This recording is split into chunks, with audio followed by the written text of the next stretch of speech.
La siguiente transmisión es apta para toda la familia. Contiene closed caption y es financiada con recursos del Fondo Único de TIC. En el gobierno del cambio, los asuntos públicos son públicos. Gobierno de Colombia.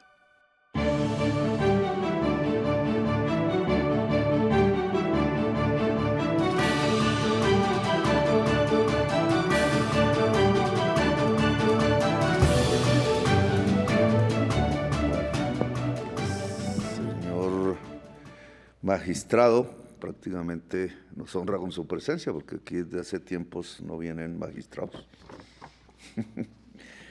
Y entonces lo viene de una rama de la justicia nueva, de una corriente nueva también de pensamiento, que me parece debe generalizarse en el conjunto de la justicia colombiana hasta en el más pequeño rincón del país. Presidente de la Jurisdicción Especial para la Paz, Alejandro Ramelli Arteaga, directora del Departamento Administrativo de la Presidencia y secretaria general de la Presidencia, Angie Lisset Rodríguez Fajardo, ministro del Interior y jefe del despacho encargado, Armando Benedetti Villaneda, directora general de la Agencia para la Reincorporación y la Normalización, Alejandra Miller Restrepo, magistrada auxiliar, sección de primera instancia para los casos con ausencia de reconocimiento de verdad y responsabilidad JEP, Paula Andrea Acosta, secretario de la Jurisdicción Especial para la Paz, JEP, Harvey Danilo Suárez Morales, asesora de la Agencia para la Reincorporación y la Normalización, Luisa Spitia Pérez, medios de comunicación, las demás personas que nos acompañan aquí. Este es un tema que viene cruzando desde el año 2016, ya va para una década, las discusiones en Colombia, pero viene de atrás indudablemente, el papel de la paz en Colombia, su pertinencia. Ya llevamos desde 1982, sin pensar en épocas anteriores, aproximadamente 18 más 25, 38 y 5, 43 años hablando de paz. Nos acercamos a medio siglo. El primero en plantear esto en esta época contemporánea, no hablo de mediados del siglo XX, porque allí también hubo quienes plantearon el tema, empezando por el general Gustavo Rojas Pinilla, un general del Ejército de Colombia. Podríamos remontarnos atrás aún y encontraríamos este tipo de episodios cuando Simón Bolívar levantó la bandera de la guerra a muerte, la tengo en mi oficina, es roja y negra, no era la bandera de Colombia actual. Y cuando después de dialogar con Pablo Murillo, el español, su enemigo militar, decidieron ponerle final a la guerra a muerte, entrar a una especie de humanización de la guerra. Por eso muchos españoles se quedaron en Colombia, enamorados de este país, quizás enamorados sentimentalmente, con sus hijos aquí, con sus bienes. Ya tenían 5 siglos de estar aquí. Muchas generaciones de descendientes del Reino de España, pues pudieron haber salido despavoridos o fusilados o ahorcados o decapitados como en Francia. Y gracias a ese proceso de paz entre Pablo Murillo y Simón Bolívar, eso no pasó.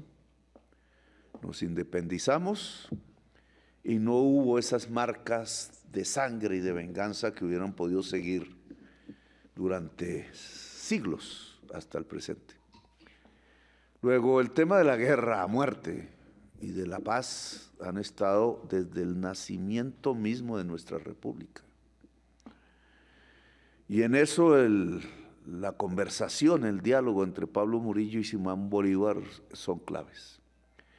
Y volver a ver esa bandera y reconocerla como parte de nuestra historia, la bandera de la guerra. Varios batallones y compañías del ejército tienen sus banderas de guerra, pues no tiene por qué llamarnos a pena porque es nuestra historia. Bandera roja y negra. El rojo y el negro juntos siempre han significado una cosa desde hace siglos: libertad o muerte. Y la lucha de Bolívar es una lucha de libertad o muerte. Y aún hoy nos debatimos entre la libertad o la muerte, es decir, en nuestros corazones más o menos hay un rojo y un negro en color, una bandera libertaria. Voy al presente, porque si no me quedo hablando de la historia.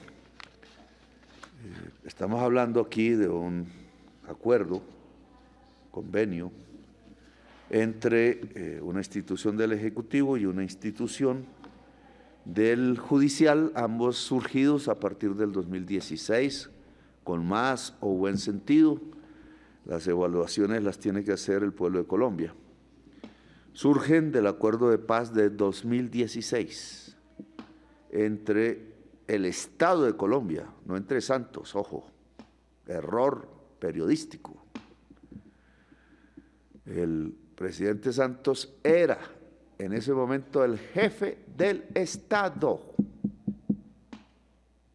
como yo soy en este momento el jefe del Estado, palabra que quieren borrar y silenciar. Porque no quieren al presidente, pero básicamente porque no quieren la paz y la verdad. Y no porque yo las tenga, nadie las tiene en sí mismo, sino porque levantamos esas banderas y las defendemos. Y la defendió Santos en su momento, podemos criticarlo o no, pero como jefe de Estado firmó una declaración unilateral de Estado que nos compromete más allá de la Constitución de Colombia ante la humanidad. Nos compromete ante una Constitución de la humanidad, no solo de Colombia. A nuestras cortes les falta un poco entender este tema porque nunca lo habíamos vivido. Yo hasta ahora me enteré de qué significaba y quiero seguirlo estudiando porque creo que puede servir en mi gobierno.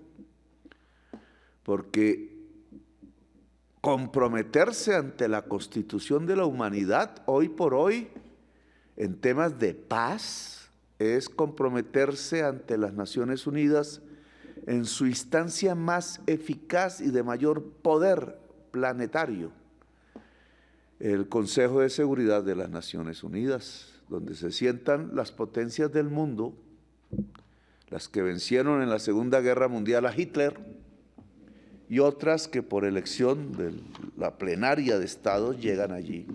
Creo que nosotros hemos estado allí también. Y hoy, precisamente, nuestra canciller hubiera podido ir personalmente, quiero tomarme unos días de flujo histórico para saber en qué momento vamos a hablar directamente como jefe de Estado con el Consejo de Seguridad de las Naciones Unidas alrededor de la declaración unilateral de Estado por el cual la sociedad colombiana y su Estado se comprometieron ante la Constitución de la humanidad, es decir, ante la humanidad, para que lo firmado en el año 2016 se vuelva realidad. Aquí hay un pedacito de eso firmado, un pedacito, que trata de volverlo realidad. Me escribió ayer la canciller con su discurso, le dije que lo cambiara un tanto, porque nosotros no vamos a contar cuentos en el Consejo de Seguridad de Naciones Unidas. Hay un gran avance en el proceso de paz firmado en el 2016 y eso lo estará diciendo, ya lo dijo la canciller ante el Consejo, pero hay unos grandes agujeros oscuros que no nos permiten decir que el Estado de Colombia está cumpliendo con el acuerdo de paz firmado en el año 2016 y por tanto le está incumpliendo la humanidad con la declaración unilateral de Estado. Aún es tiempo de hacerlo, pero tenemos que reconocer en dónde están los grandes obstáculos del incumplimiento. Yo vengo de una organización, la festejamos el 19 de abril, que hizo la paz en Colombia, en este palacio mismo, no sé en qué salón, tengo que averiguarlo. Hasta el sombrero que traía puesto el que firmaba la paz, lo están persiguiendo para que no esté en el palacio. El sombrero, porque con él fue asesinado unos días después de firmar el acuerdo de paz. Un Estado que hunde en sangre su palabra y su compromiso. Ahora estamos viendo qué es lo que pasa, por qué se repite esa historia, que también, si quiero ir al pasado, se repitió con Simón Bolívar, porque aquí a una cuadra lo iban a matar también. Si no es por la amorosa y valiente Manuelita Sáenz, gran colombiana, pues no hubiera sobrevivido esa vez. ¿Por qué matan a los que hacen la paz y construyen las repúblicas? ¿Por qué sucedió eso también con Rafael Uribe Uribe? ¿Por qué sucedió eso también con Gaitán? ¿Por qué sucedió eso también con Guadalupe Salcedo? ¿Por qué sucedió eso también con Carlos Pizarro, el que vino aquí a firmar la paz, con Virgilio Barco? ¿Por qué ahora la prensa sin mayor investigación anda diciendo que la bandera del M-19 es ilegal? ¿De dónde sacan esas deformaciones de la paz y de la verdad en Colombia? ¿Acaso aquí no se firmó un acuerdo? Un acuerdo de 3 párrafos, uno de los cuales decía que había que convocar una Asamblea Nacional Constituyente. ¿Y acaso no se convocó una Asamblea Nacional Constituyente? ¿O esa es una paz de mentiras y la Constitución no se aplica? ¿Y acaso en esa Asamblea Nacional Constituyente uno de sus presidentes no fue Antonio Navarro Wolf? ¿Y acaso la fuerza de mayoría en la Asamblea Nacional Constituyente no fue elegida por el voto popular y éramos nosotros? Es decir, que nosotros no solo pedimos hacer una constituyente, sino que la hicimos, e hicimos la Constitución. Y entonces nos siguen masacrando.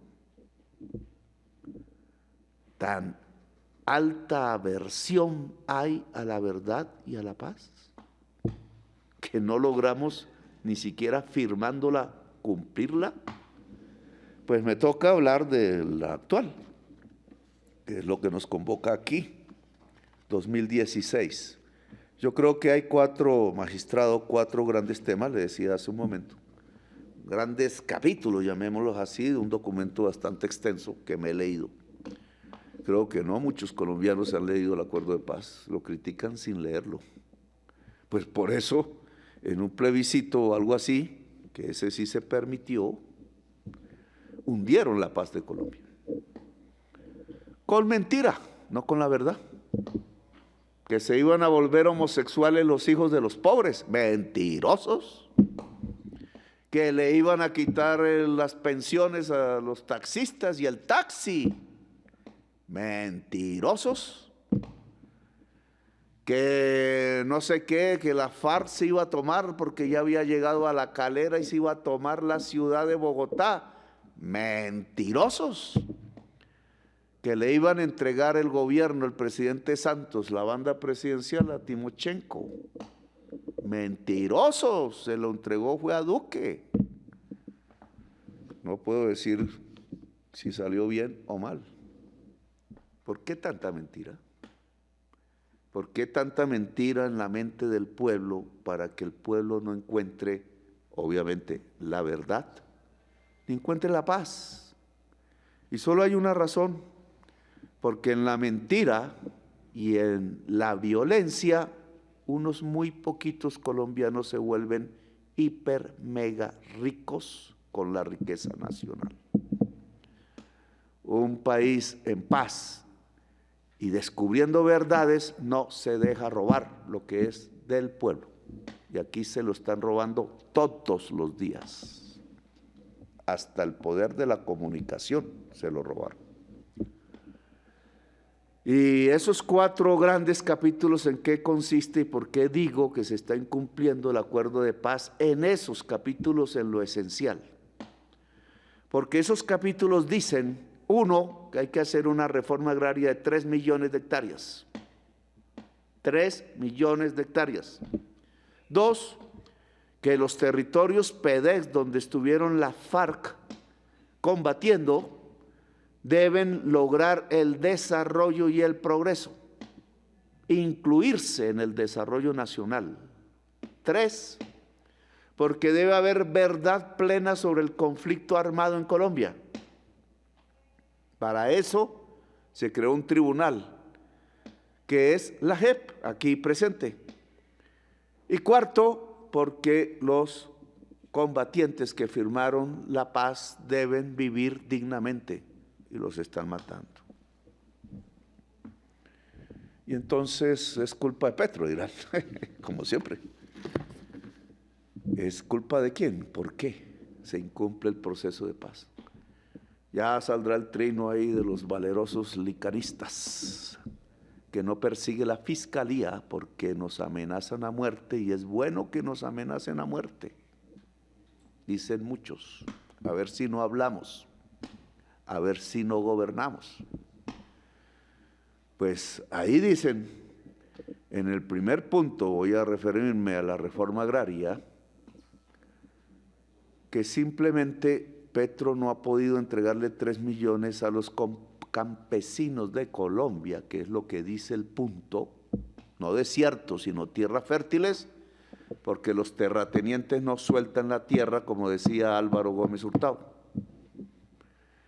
Y para que suelten la tierra los terratenientes y pasemos a ser un país moderno en el campo, como Estados Unidos, como Francia, como China, como Austria, pues la tierra no debe ser de señores feudales que no producen alimentos, sino de granjeros, campesinos, que pueden alimentar no solo a la sociedad colombiana de manera barata, acabar el hambre en Colombia y exportar para llenarnos de divisas alimentando el mundo. ¿Por qué no podemos pasar a esa modernidad? Porque los dueños poseedores, porque hemos descubierto que mucha de esa tierra es baldía y le pertenece a la nación, son los que mataron a través del paramilitarismo a los campesinos de Colombia, los desalojaron a la fuerza, sacaron 4 o 5 millones de víctimas de sus tierras y hoy por aquí nos rodean en la miseria tratando de buscar un mendrugo de pan. Son los que gobiernan desde el Congreso de Colombia. No todos los congresistas obviamente lo son, pero yo logré descubrir 35% de senadores. Y al final, la justicia de Colombia condenó a la cárcel. Y al final, esa corte, por condenarlos a la cárcel, fue prácticamente perseguida, interceptada, amenazada de muerte, y hoy no gobierna la justicia de Colombia. La acabaron porque había que tapar la verdad. Y la taparon, la verdad. Entonces no hay reforma agraria porque el Congreso de Colombia no quiere hacer las leyes que permitan que fácil y eficazmente el gobierno de Colombia pueda adquirir las tierras para entregarse a los campesinos en una magnitud de 3 millones de hectáreas. Incumplimiento del primer punto del acuerdo de paz, que debe decirse ante el Consejo de Seguridad de Naciones Unidas. Tenemos 550.000 hectáreas, es lo que hemos logrado, y entregado 150.000 hectáreas. ¿Cuándo llegaremos a 3 millones? Segundo punto, los territorios excluidos. Cualquier periodista serio que investigue y pida aquí a una oficina, yo puedo publicarlo en Twitter, lo he publicado varias veces, pero ni mu. El cuadro de vigencia futuras, ¿qué es eso? Las decisiones de los instrumentos de planificación del Ejecutivo para ordenar el gasto en inversión de los próximos 30 años en Colombia. No del gobierno que hace esa operación, sino de los 30 años calculando las posibilidades financieras del país. en esos 30 años, en esos acuerdos de paz, encuentran ustedes una sola inversión que vaya a una zona PEDET, como se firmó en el año 2016, en el segundo gran capítulo del acuerdo de paz? Porque eso nos diría si estamos cumpliendo el acuerdo o no. ¿Por qué no hay un artículo que hable de eso? Me pregunto yo. ¿O hay que hacer ¿cómo se llama? Alocuciones del presidente de Colombia, a ver si la gente se da cuenta que le pusieron conejo al acuerdo de paz? Porque si fuese cierto el segundo capítulo, que es incluir en el desarrollo nacional las zonas en donde se desarrolló la guerra con la FARC, PEDET que llaman ahora, primero no habría guerra hoy ahí. La guerra de hoy ahí se debe al incumplimiento del acuerdo de paz, hecho apenas se firmó, y sobre todo en el gobierno de Duque.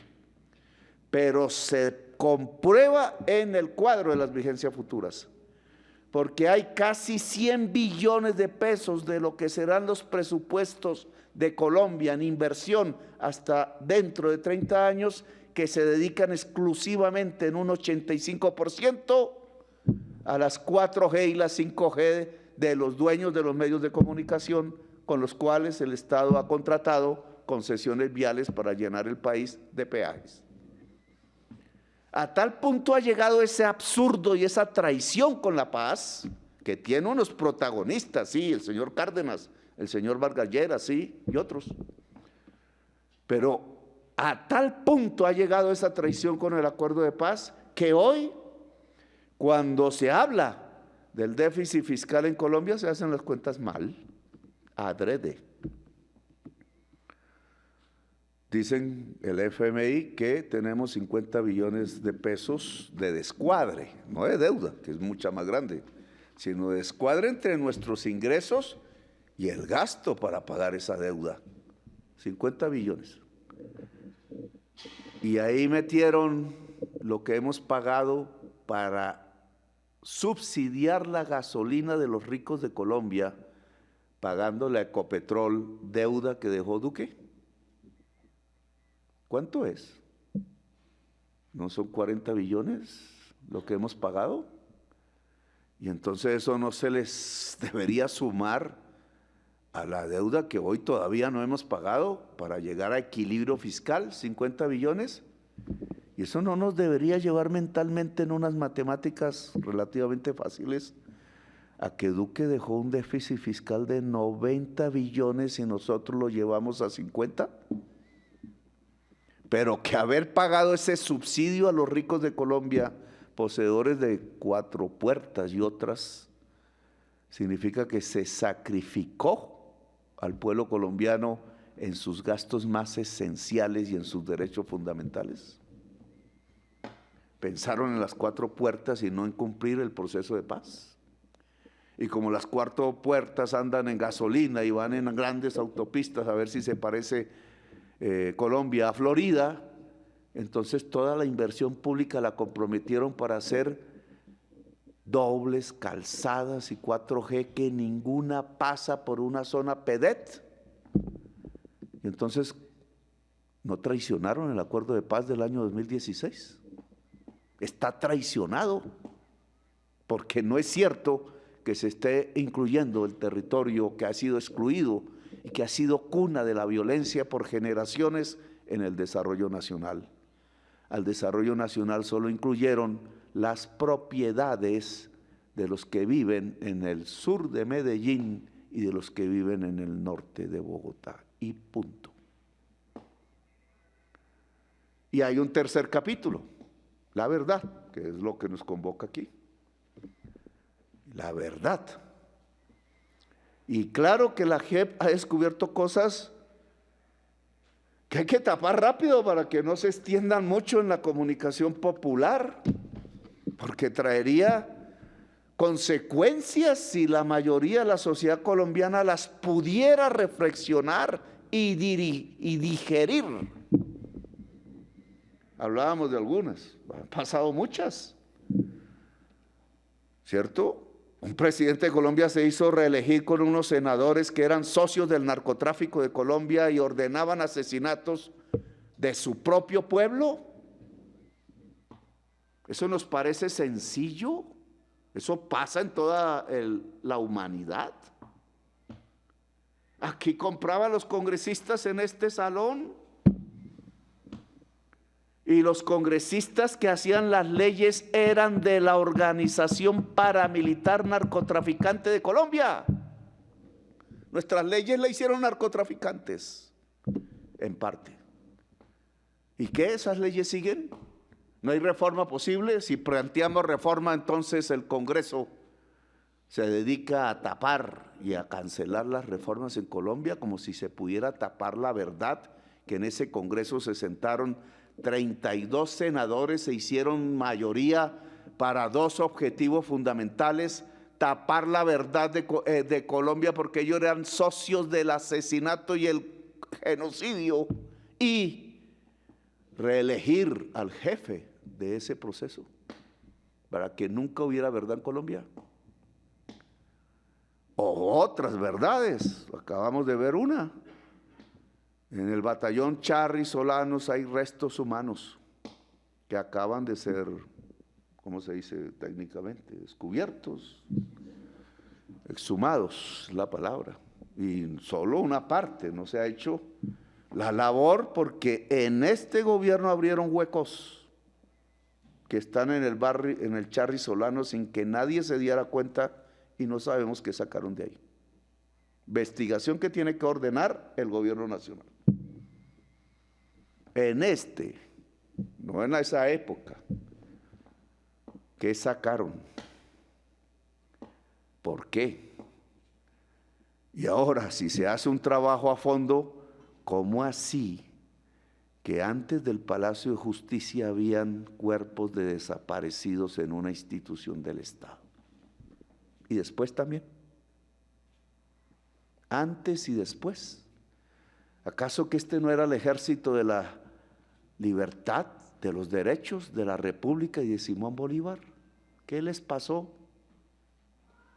Y no le puedo echar la culpa al soldado o a la soldado, que ya empezaban a existir, a unas personas individuales, porque caerían en la trampa fascista en que está cayendo la política de los Estados Unidos, ¿no? Porque un venezolano es del Tren de Aragua, entonces todos son terroristas. Pues eso decían del judío, ¿no? Sino ¿qué significa? Que quizás igual que como buena parte de senadores y congresistas de Colombia, una parte de los generales y altos mandos del ejército y la policía pertenecieran a las organizaciones narcotraficantes y paramilitares. ¿Cuál es la verdad del Palacio de Justicia entonces? Que no aparece en las investigaciones, y yo he querido que aparezca. Porque hoy sabemos que un alto jerarca del cartel de Medellín dice que nada tuvo que ver con nosotros, y es la verdad. ¿Y entonces por qué quemaron el palacio y mataron a los magistrados? ¿Por qué? Porque ahí estaban los procesos en el sótano de torturas a miles de colombianos en el gobierno de Turbay, cuyos culpables eran generales del ejército de Colombia, los mismos que enterraban los cadáveres en el batallón Charri Solano. Eso ya pasó, muchos de ellos están muertos. Pero ¿por qué no podemos saber la verdad? ¿Por qué no la tienen que ocultar con mentiras? ¿Por qué ese intento permanente de encubrir con mentira la realidad nacional? Y es que también aquí hubo fascismo. Allá en un video que ni siquiera Holman se atrevió a sacar, en un museo de cruces, hay una cruz que no es una cruz. No sé si por ignorancia, no me atrevo a decir, es una esvástica. La esvástica jamás fue una cruz. No tiene que ver con Jesús, jamás, ni con el cristianismo, ni siquiera con el pueblo de Jesús, que eran los judíos. La esvástica es un símbolo de la etnia aria, y por eso la puso como bandera Hitler. Y la esvástica habla de la raza. Y aún hay himnos en departamentos de Colombia que hablan de raza. Y no hay protesta. La raza no existe. La raza solo llevó al genocidio de los pueblos. ¿Por qué los cantamos en himnos? ¿Y por qué hay una esvástica en el Museo de Marinilla? Eso es simplemente una anécdota. Porque lo real es que en Colombia hay y hubo nazis. Que me dicen que estoy loco por decirlo y no. Franco comprometió a la dirigencia política conservadora en el fascismo. Y por eso tenemos 300.000 muertos en la violencia de mediados del siglo y por eso Gaitán fue asesinado. Pero el mundo de hoy persiste en ese tipo de actitudes en todo el planeta, pero también en Colombia. Y entonces, ¿tenemos acceso a la verdad o nos van a encubrir con otra mentira? Porque la verdad de ahora ha sido fragmentada de nuevo, magistrado. Y esto hay que decírselo al Consejo de Seguridad de Naciones Unidas. Y tengo que decírselo al Poder Judicial, porque es mi experiencia personal. Yo logré hacerlos durante años, los debates sobre los vínculos entre senadores, rectores de universidades y políticos y alcaldes y presidentes de Colombia con el paramilitarismo narcotraficante, porque junté los procesos archivados de investigación judicial, los acumulé en mi propia investigación. ¿Por qué estaban fragmentados? Porque en cada proceso solo había un testigo y siempre lo mataban, o no había testigo, y entonces en ningún proceso individual fragmentado llegaba a la verdad. Los fragmentaron para producir impunidad premeditadamente desde la cúpula de la Fiscalía General de la Nación, porque la cúpula de la Fiscalía perteneció a la organización paramilitar, como lo denuncié en mi primer debate.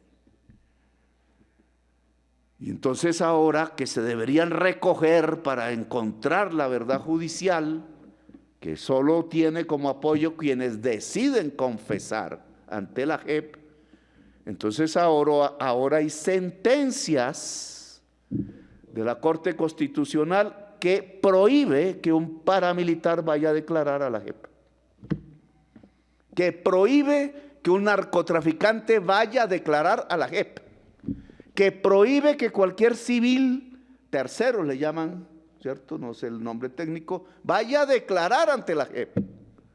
¿Qué es lo que están haciendo? Fragmentar la verdad, impedirla. Y si yo leo el capítulo del Acuerdo de Paz, eso no se dice en el acuerdo con la FARC. Lo están incumpliendo, incluso desde el Poder Judicial.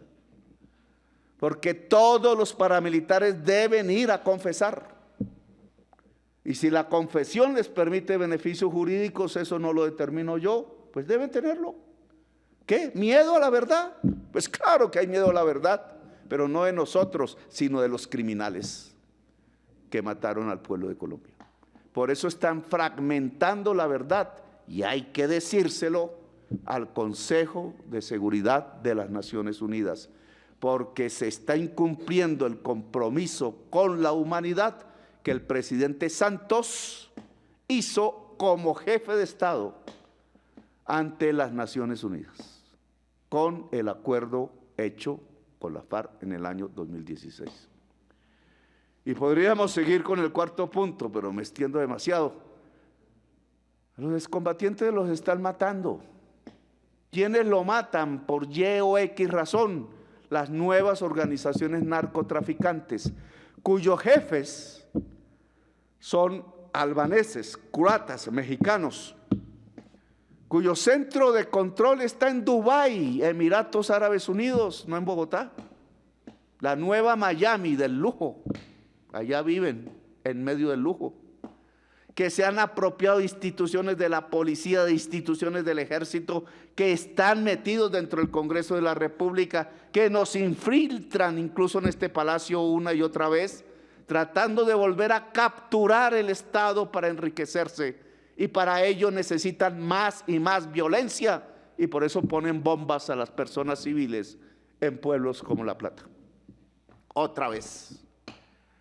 Y ese hecho de nueva violencia en Colombia, traqueta y multinacional, se debe a que hubo un presidente que no quiso cumplir el acuerdo de paz después del año 2016.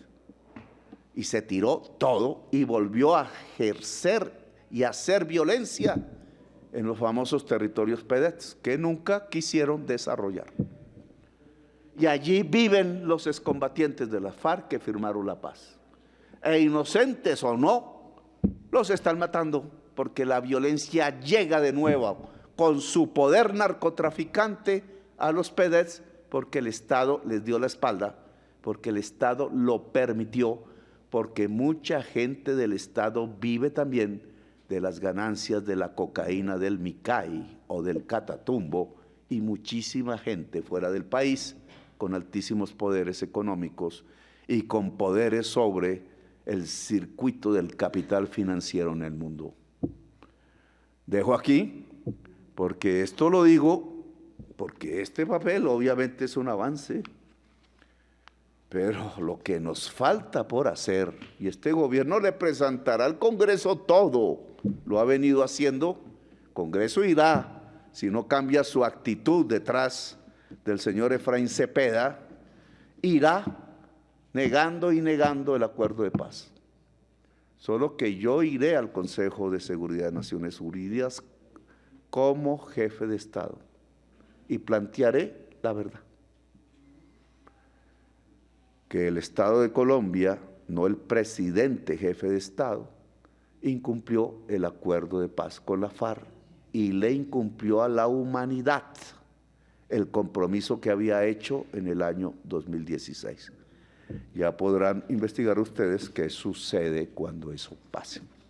Gracias, muy amables por haberme escuchado. Al magistrado le pido una disculpa por haberme extendido, pero usted pues tiene sus propias opiniones, obviamente, pero cuente con todo el respaldo del gobierno nacional.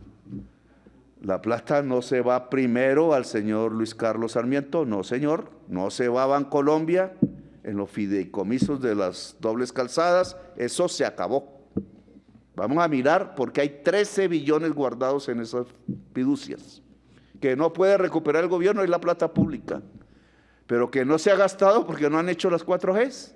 Entonces está lindo pagando comisiones a los dueños del Bancolombia y a los dueños del Grupo Aval, y nosotros aquí sin dinero para pagarle a la señora de los tintos y al campesino que quiere la tierra y a la justicia para que encuentre la verdad. Y eso no puede ser, eso no es justo, eso que han creado no está en la ley, no está en la Constitución, es corrupción interna privada de los más ricos de Colombia y de funcionarios aquí dentro de esta Casa de Nariño. Gracias, muy amables por haberme escuchado.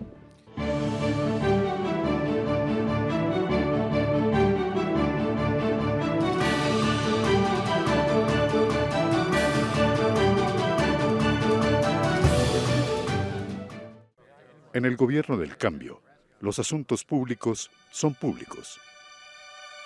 Gobierno de Colombia. Este contenido fue financiado con recursos del Fondo Único de TIC.